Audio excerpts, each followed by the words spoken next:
Hola a todos, muchas gracias por acompañarnos a un nuevo episodio de Luz y Sombra del Derecho con Karen Echegaray. Muchas gracias, Daniel Muchas Martina. gracias a ti, Karen, por la oportunidad y el espacio que nos estás abriendo el día de hoy. Gracias. Pues aquí saben que la finalidad, quien ya nos ha visto y quien ha visto esta serie de entrevistas que estamos subiendo, es que conozcan a los candidatos que están actualmente para estas votaciones del 1 de junio y sobre todo que conozcan su trayectoria, quiénes son y cuáles son las propuestas y la visión que traen para esta reforma judicial. Y yo agradezco mucho esa oportunidad porque el día de hoy estamos viviendo una oportunidad de oro para la historia moderna de nuestro país. Que esta reforma judicial va a marcar justamente una pauta importante en la vida democrática y jurídica de nuestro país. Así es, pero un poco para empezarles a contar quién es Martín Anaya. ¿Cómo te gusta más que te digan? Daniel, Mira, Martín, la mayor Daniel. parte de la gente me conoce como Martín, así que Ok. con toda confianza. Ok, entonces vamos a hablar ahorita de Martín, pero yo primero quiero contarles quién es Martín y algún antecedente de él. Él es abogado, es egresado por la Universidad Autónoma de México y bueno, obviamente tiene una carrera bastante amplia, pero se las voy a intentar reducir, porque si no, aquí sí nos aventamos la media hora del podcast. Pero quiero contarles que él estuvo trabajando en la COFEPRIS, también fue presidente ejecutivo de la organización Equidad Social AC, Así es. y me comentaba fuera de cámaras que estuvo como asesor externo para el Senado. Así es, correcto. Estuvimos ahí colaborando, incluyendo un proyecto importante que esperamos que en un futuro de verdad nuestros legisladores justamente puedan retomar. Es el proyecto de ley de la ley de gobierno digital. Estamos viviendo el día de hoy en el que tanto el Poder Ejecutivo ha buscado la manera de eficientar trámites y servicios, pero que quedan muchas dudas en el caso de quién se va a hacer cargo del resguardo de la información, los servidores pertenecerán al Estado, serán concesionados. Son muchas interrogantes que justamente se tendrían que analizar y que poner en la mesa, pero que es una gran oportunidad que México tiene para poder avanzar a una evolución. Confío en que efectivamente vayamos para evolucionar.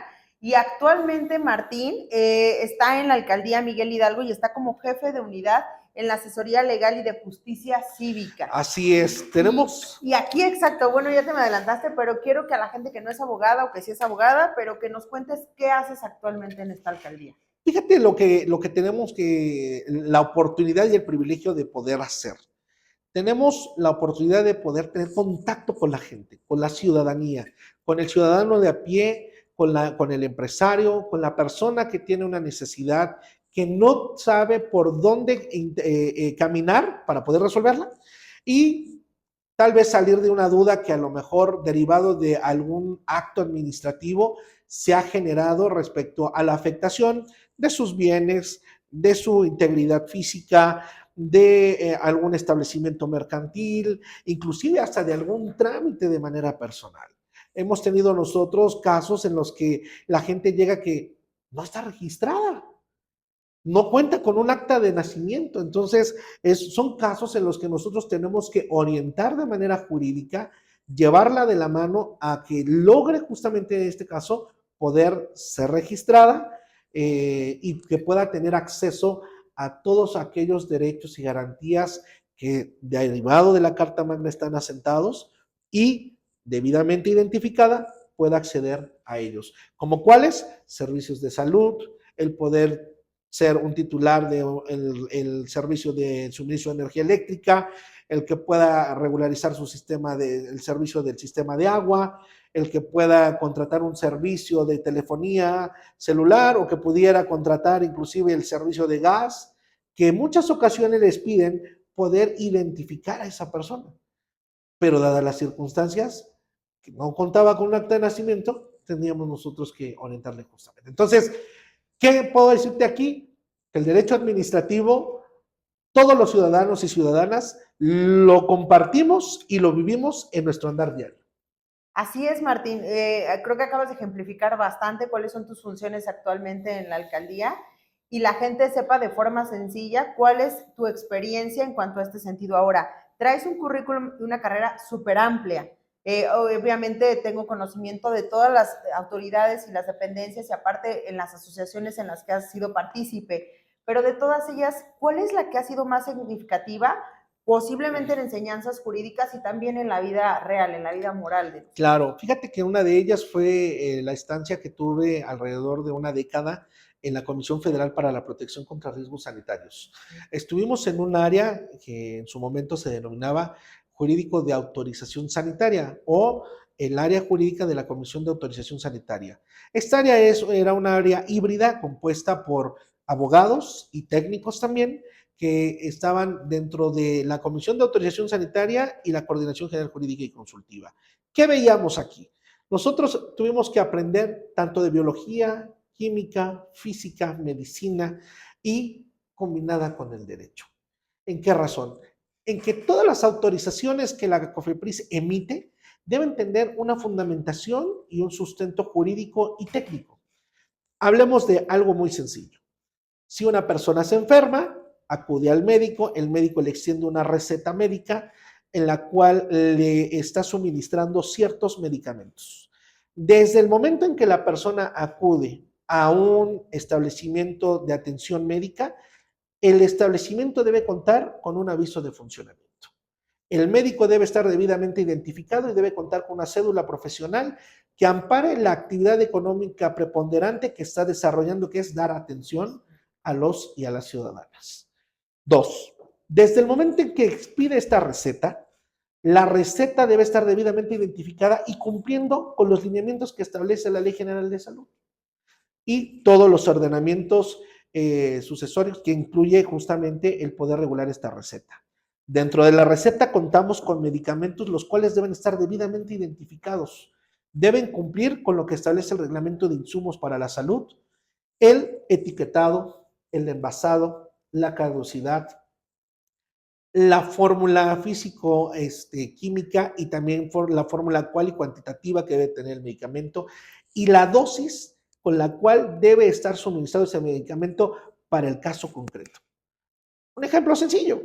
Nos enfermamos, ahora que está muy común, el tema de las enfermedades respiratorias, una gripe, ¿sí? Una gripe que puede ser controlada con un paracetamol, con una loratadina, la cual debe cumplir con cierto gramaje específico para el paciente acorde a qué debe observar el médico. La edad, el peso, las condiciones físicas en las que acude el paciente, si el paciente tiene alguna enfermedad crónico-degenerativa, verificar que el medicamento justamente cumpla acorde al perfil que está presentando en ese momento el paciente.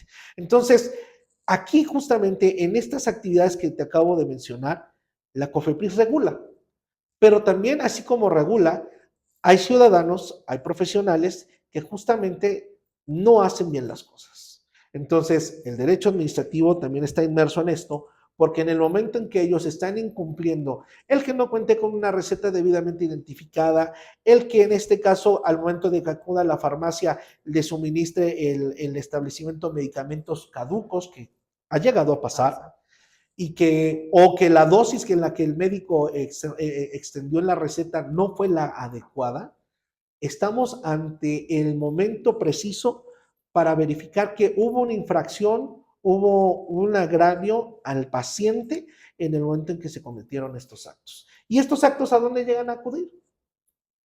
A la justicia. A la justicia administrativa y derivado de esa justicia administrativa a la que acude el ciudadano, acude justamente a poder apelar alguna decisión en la cual tanto la autoridad administrativa que emitió el acto como la autoridad, en este caso un juez de distrito, haya revisado esta resolución emitida por la autoridad administrativa, no haya cumplido, entonces sí, tendrá que llegar a un tribunal colegiado de circuito, para el cual pretendemos llegar.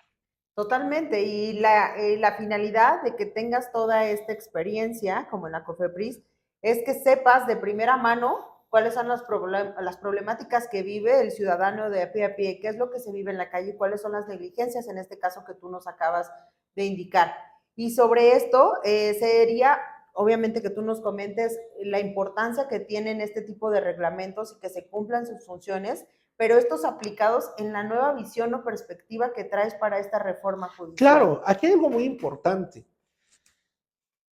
Esta reforma judicial va a permitir justamente que los que nos permite el pueblo de México llegar a través de la confianza emitida el 1 de junio, nos permitirá a nosotros verdaderamente con la expertise que tenemos aplicar la norma al caso concreto desde un punto de vista sensible, objetivo y empático. Es algo que se ha perdido en el Poder Judicial. Desafortunadamente, lo tengo que decir con todas sus palabras, la justicia se convirtió en un plato caro. ¿Y a qué me refiero con un plato caro?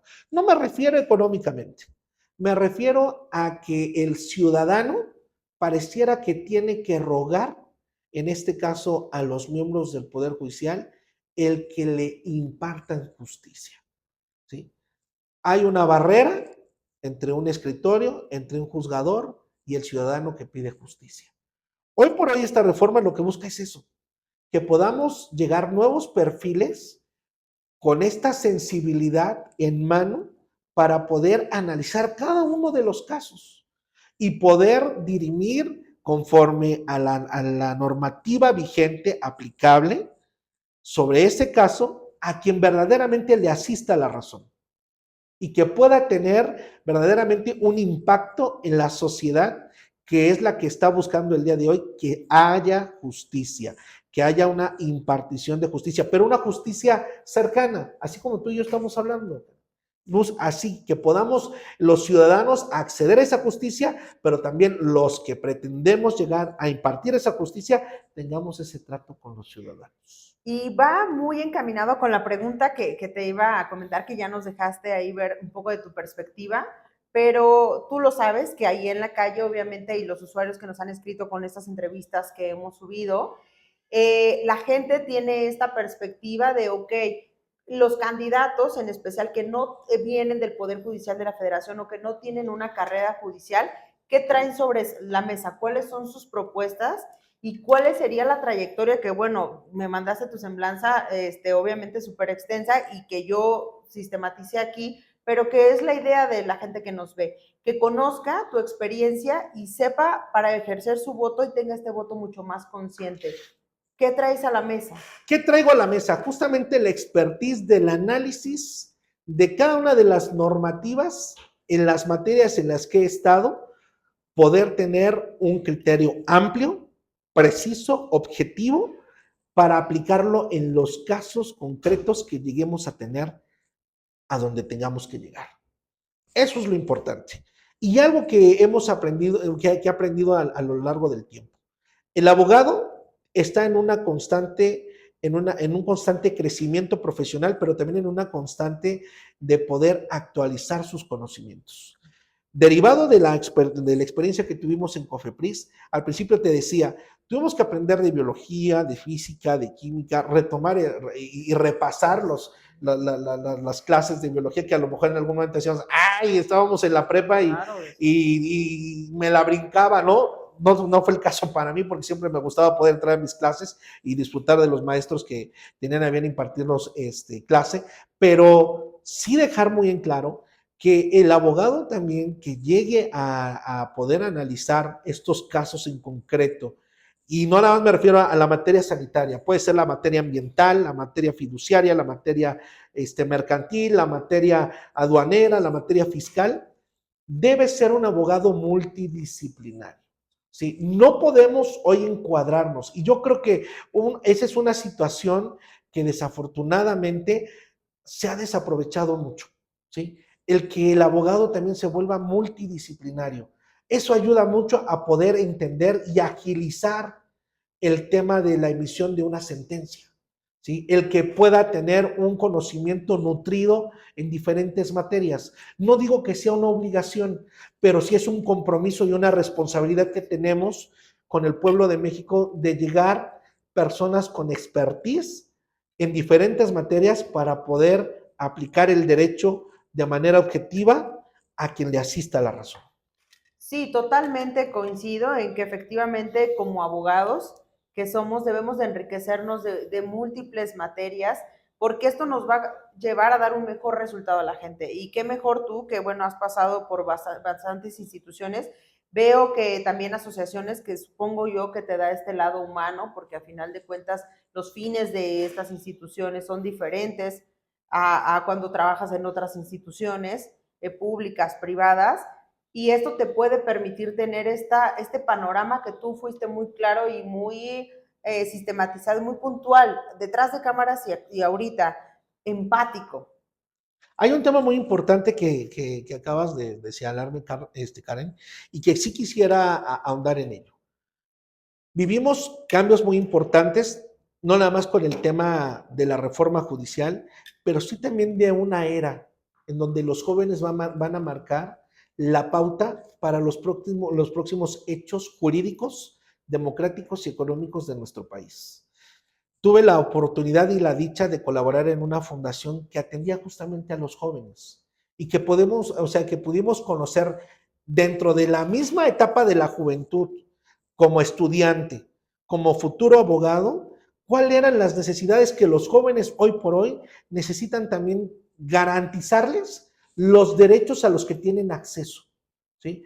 Servicios de salud, a oportunidades de empleo, obviamente a becas, a que puedan ellos también salir a estudiar al extranjero, a que puedan acceder también a un crédito, a una vivienda digna, a que puedan tener las mismas oportunidades de un trabajo o de una maestría o de un doctorado, y que en muchas ocasiones, por diferentes, llamémosle así, negligencias, del actuar o desinformación de las autoridades administrativas, pierden estos derechos. Quiero decirles hoy que el derecho les asiste, que el derecho justamente puede impartir justicia para que ellos puedan reclamar este derecho a través de los medios legales que le corresponde a cada uno de los jóvenes y señoritas ciudadanas de este país. Y eso es importante dejarlo en la mesa. Los jóvenes, estoy hablando de los 18 a los 23, 25 años, marcarán la diferencia importante en este proceso judicial electoral.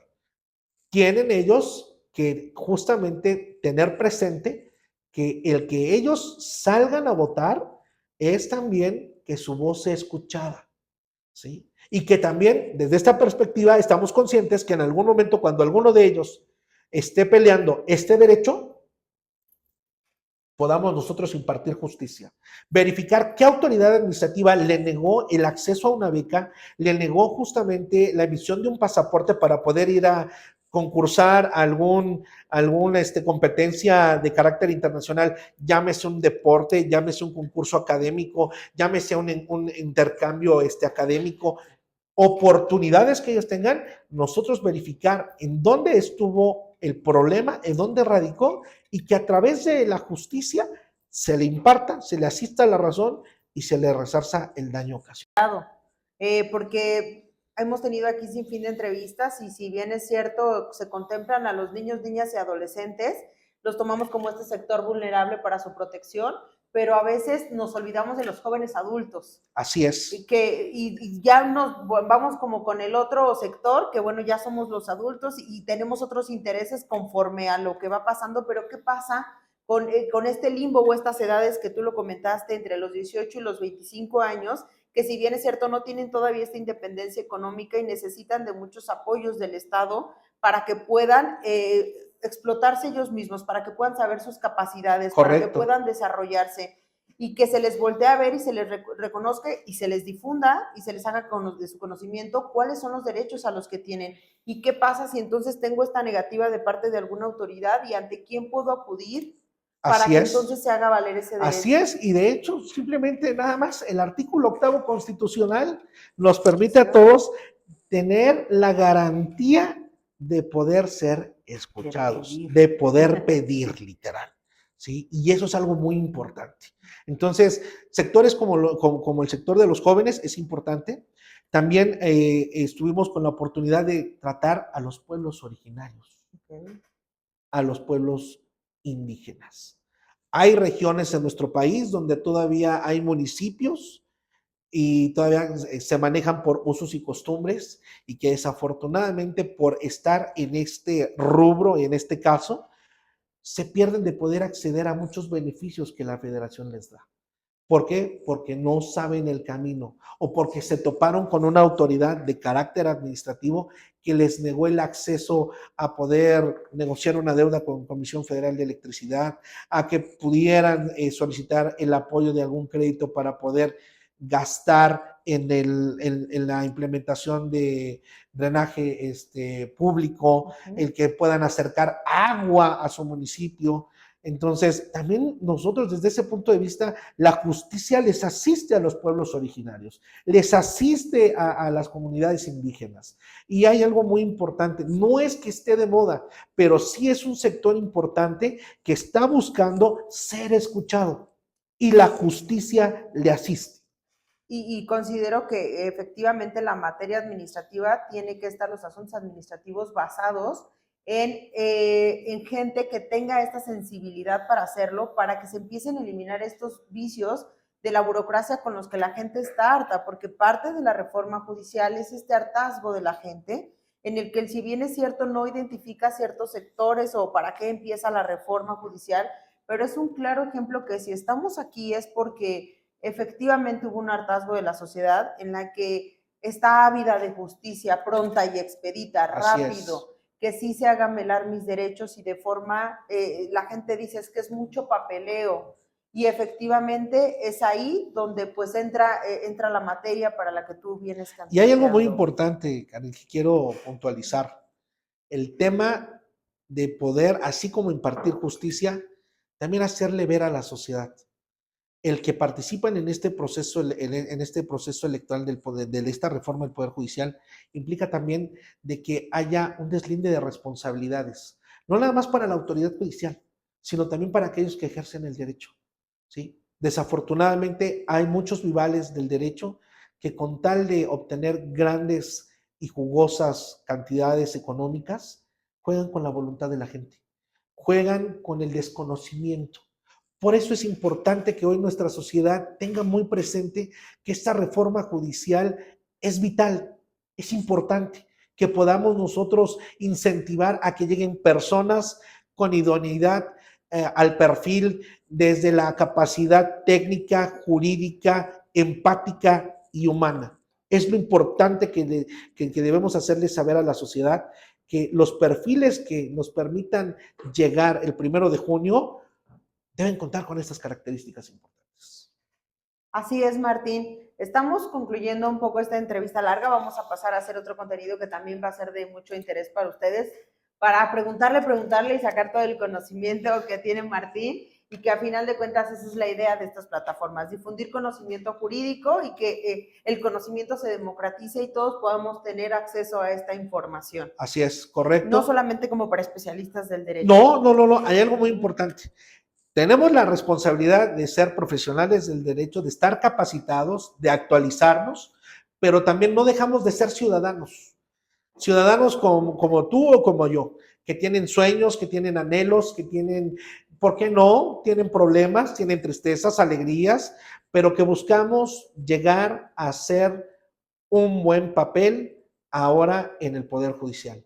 ¿Para qué? Para que se imparta justicia, para que esa justicia sea pronta, expedita, empática y humana. Así es, Martín. Y pues antes de concluir esta entrevista, voy a recordarle a la gente que estás en la boleta rosa, en el distrito 7, número 16. Así es, el distrito 7 lo componen Álvaro Obregón, Magdalena Contreras y Coajimalpa de Morelos. Y el número a votar es el 16. Muy bien. Muchas gracias a todos los que nos están viendo. Recuerden que la idea de estas entrevistas es que ustedes se informen de quiénes serían las personas que, si ustedes tienen una problemática social, quién va a ser la persona y qué características va a tener, como lo acaba de decir Martín, para poder resolver un asunto que a mí me concierne, en el que estoy involucrado, y puedan conocer su experiencia y sobre todo esta perspectiva que tienen respecto a la justicia y a su impartición. Muchas gracias, Martín. Karen, muchas gracias por el espacio. Recordarle a la gente que el 1 de junio, como mexicanos, ciudadanos y ciudadanas, tenemos una responsabilidad de ir a votar.